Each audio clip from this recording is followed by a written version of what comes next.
Relancer le Conseil de paix et de sécurité de l'Afrique centrale, COPAX, cet organe plongé depuis quelques années dans la léthargie, tel est l'objectif assigné de cette réunion, au cours de laquelle les ministres du COPAX ont examiné les conclusions des travaux des experts, le rapport des chefs d'état-major généraux, commandants en chef, directeurs généraux de police et de gendarmerie, ainsi que les hauts responsables du COPAX.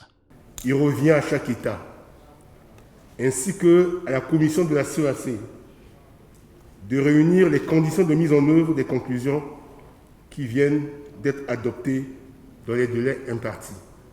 Je pense également au rendez-vous pris pour mars 2022 afin de traiter dans toutes ses facettes la question de l'arrimage de la structure de l'état-major régional de la FOMAC au traité révisé. Dans son allocution, l'ambassadeur Gilberto Piedade Virsimino, président de la commission de la CEAC, s'est appesanti sur les questions d'actualité auxquelles doivent être apportées des solutions. Nous donne, en ce début de l'année 2022, de faire le constat général d'une relative stabilité dans notre espace communautaire.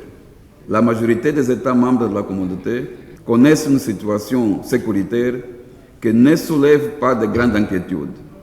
Même si des postes d'insécurité de déstabilisation y persistent, on peut noter que des mesures courageuses et efficaces ont partout été prises par les services compétents pour éradiquer ou en contenir les effets négatifs. Rappelons que cette réunion ministérielle se tient après la grande réforme institutionnelle réalisée en 2019.